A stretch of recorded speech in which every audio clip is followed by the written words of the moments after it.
what we need for this to do is a couple things. One, we want the fascia to go on so that it, one, does not stick up above the top of the sheathing. So that's fine. What happens here at the top isn't really visible because of the roof drip edge, but what happens at the bottom here is visible. And so two things that are visible. One is the seam here between the soffit and the back of the fascia. That ideally is nice and tight because that is visible for all time. And secondly, the amount that this fascia hangs below the soffit should be nice and even everywhere. It's a nice even reveal because again, that remains visible always. So we're going to go for the plans call for a 3/8 inch reveal. That's pretty reasonable. And so we just want to make sure that we do that consistently. One thing I'll do to make that happen is I made myself a little chunk of wood. That's 3/8 inch thick. So then I don't have to be measuring all the time, okay? So I've already ripped my piece down because this was a bit bigger than that. But if I hadn't, I could just take a full-size 1x8 here and figure out what I need. Okay, that's fine for the top. Then I can do a pencil line here where it intersects. And then add this distance plus 3/8 of an inch and rip this down to get the width that I want. Okay? And I've already done that on this piece. Next up, the next thing I've already done on this piece is I've already put a 45-degree bevel on it using the miter saw. Easy peasy. Now, one thing I like to use when I'm doing this work is I do like to use a little scrap of wood to kind of help me see where I'm working. I'm going to be tacking this piece into place. I want to use, I'm just going to use a little, this is a 2.5 inch, this is a 2.5 inch siding nail. Take a block of wood, a scrap here, kind of set up where this wants to sit. So, if this scrap also has a 45 miter bevel on it like it does, I can see that right now this piece sticks out a little bit, my scrap sticks out, so I really need to bring this piece just over a little bit. Try to bring that corner together so very nicely. All right. Okay. So let's see where we're at here. Okay, that's going to be just great.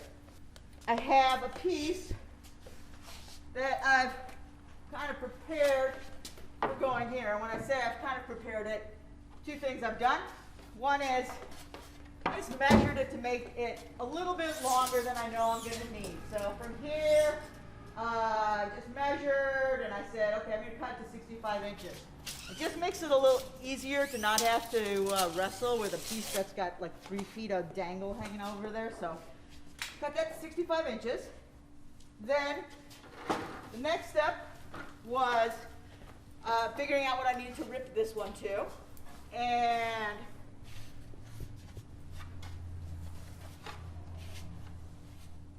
again, we're looking at two things to happen here. Put this in here. One is that it doesn't want to be any taller than that roof, the roof sheathing.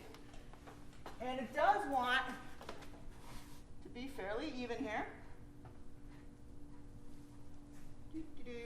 Nice and evenly going there.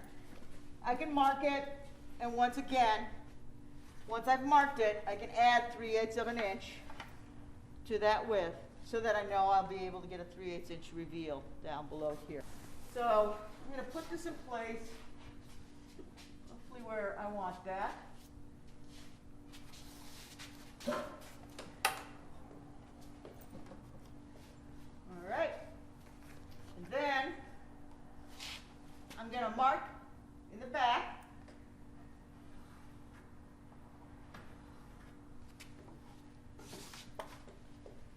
And that should give me the angle that this is sitting at.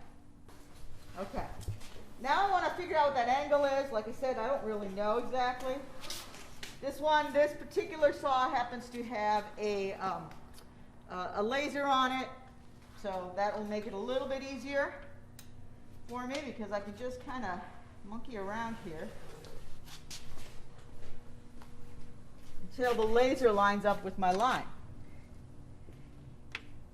When I don't have that option, like if I have to turn, I can turn off my laser here. Then what I would do is first I'd start by roughly trying to sight it to be even with something that I know is supposed to be in line with the saw. So like something like this line here, I'd just roughly sight it, get that kind of in the close area. And then what I would be doing is monkeying around with looking where the blade lands here at the top of the cut and where it lands at the back of the cut, and I'd kind of play with that until I was happy with that angle. And because I'm starting at this cut here, I have a little time to tune it in. But today I'll trim the boy. And then this is also dropped at a 45-degree bevel. Already there. So let's take a peek here.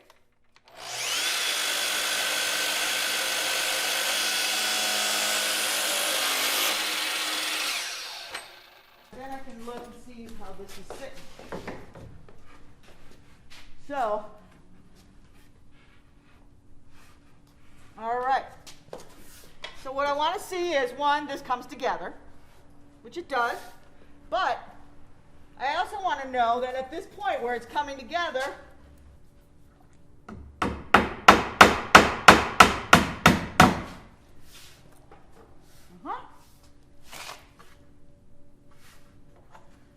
kind of like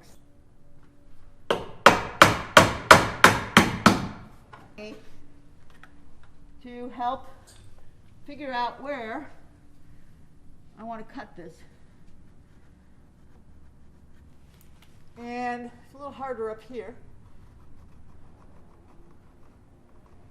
But I can reach it. So again, I'm using my powers of tracing to really try to get exactly where I need to be. Okay, fine. Apparently, yes. What I see is, got my 2 marks. You're going to have to do this with a sharp pencil and a smallish pencil. You won't be able to do this with a carpenter's pencil because you're just going to end up with a messy, too fat mark. I'm going to connect these dots.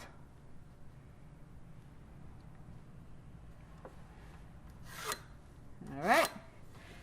And if I wanted to see what that angle was, I could find that out. I can just put my speed square on there, tip it to the line, and it looks like about 33 degrees is the angle. And it's pretty darn close to an 8 and 12, not exact. You know, something like that. Looks pretty good. And what I'm gonna do is I'm gonna be cutting mine to leave the line.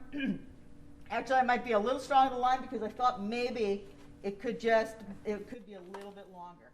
So.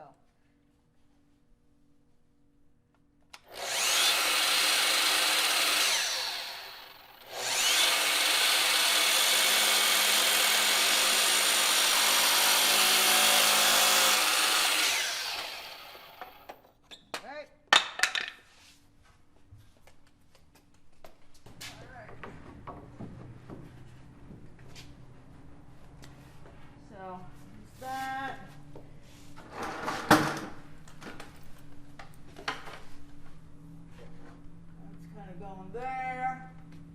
So, a couple things are interesting here, as I thought they might be. One is, I think this one has like maybe a 1/4 inch reveal, and I want 3/8. pretty good. It gives me about 1 3/4 inch of nail going into the framing. And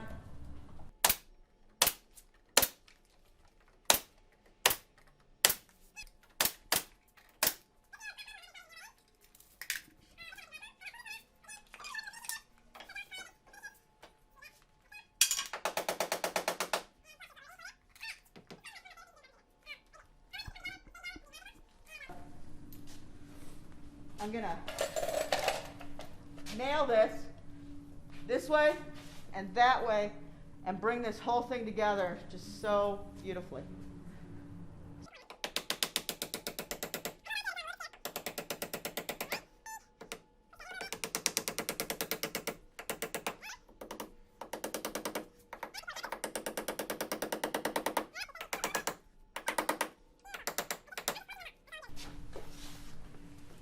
I can deal with this guy here, and this is what this one looks like.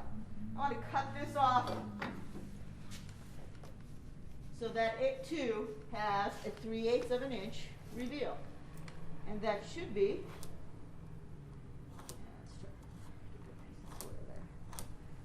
nice and square, like so.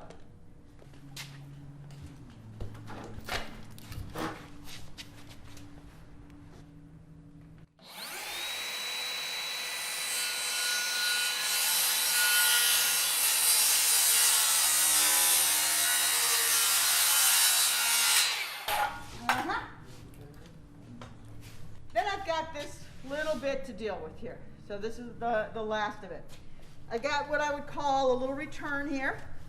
So 1/8, and it should, the grain of it runs horizontally. So it kind of creates this visual where horizontal, horizontal, horizontal, okay? I started by cutting the top of this. I beveled the top of this using the table saw to a 8 12 angle. But it is not going to cozy up to anything because it runs into this first. So I am going to need to notch it. Here's my 3/8.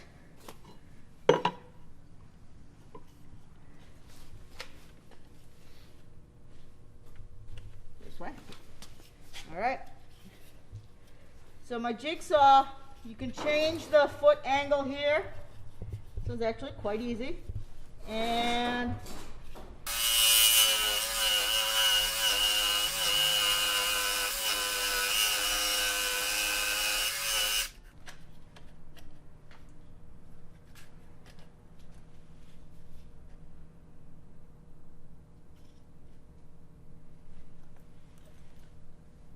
square. All right.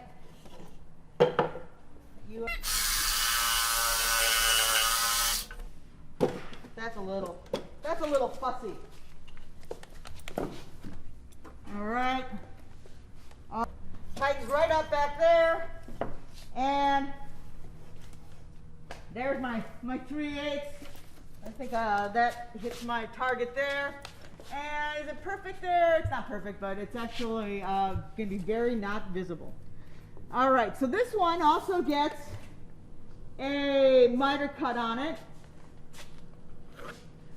Goes right there.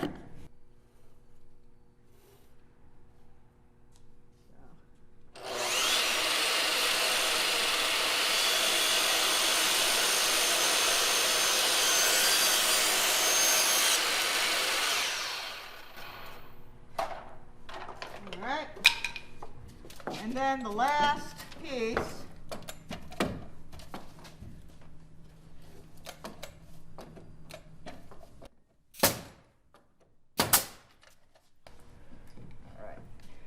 So what I need for this one to do is it's going to line up with that miter, which is going to be a little tricky to see at first because I can't bring it together just yet. Here, we want these guys to line up. We want it to line up there because that's going to keep my 3/8 of an inch reveal. I can already tell you just based on looking at this that this angle, there's something funny going on with that angle, but that's all right. I'll be able to adjust that. Then I'm going to take one of my pointy pencils. Here. I'm going to mark the back of this. This one's a hard one to get to.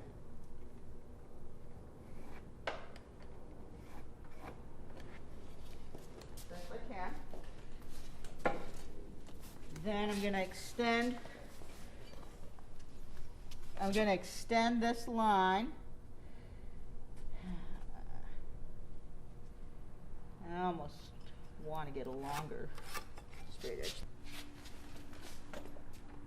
And I can make this just a little bit deeper so I don't have to hate myself when it doesn't go through.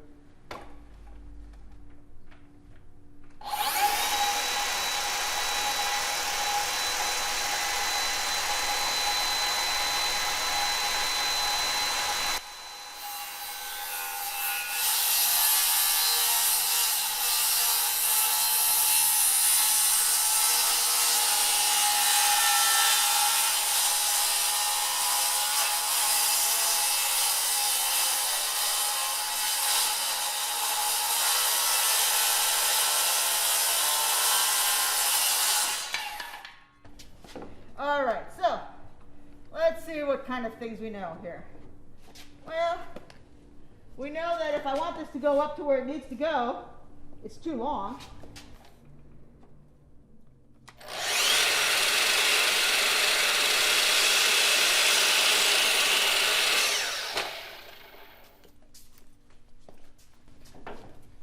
All right, that's pretty darn okay. And then I just want to do one other thing here, which is that it is a little bit open here.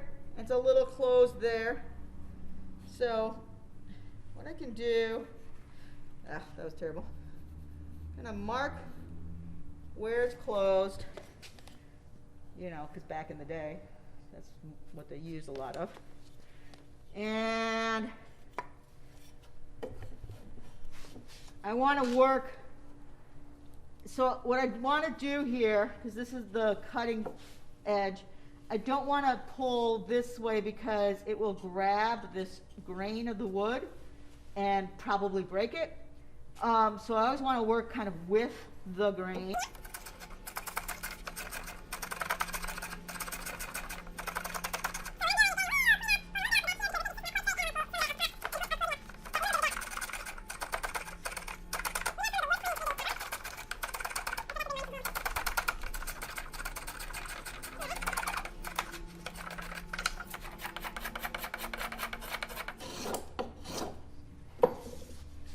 All right. Closed up a little bit. Could it use a little bit more? Yeah, for sure. Good. A little bit right there. I'll just give it another 10 seconds here.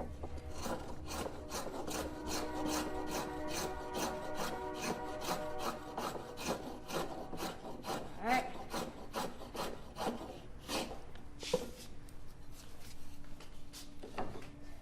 And even better. And then I could sew this corner up just like I did this one. Actually, it looks pretty fantastic at now, but if you sew it up like this, it'll help keep it that way. Oh, don't do that. Don't misbehave on me. Nah.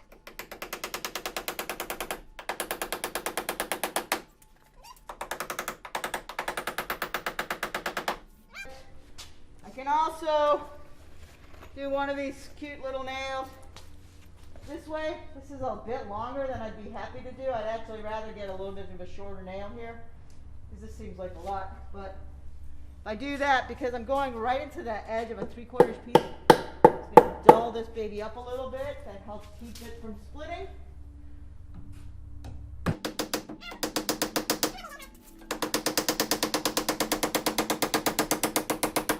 Sweetness. And that is the cornice.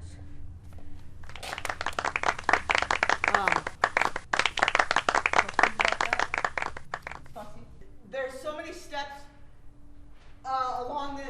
butt joint is so much easier. I mean, on the butt joint, this is easier. The butt joint, this is much easier over here. So the butt joint is considerably an easier way of doing it. It just doesn't have quite this nice look, in my opinion. All right.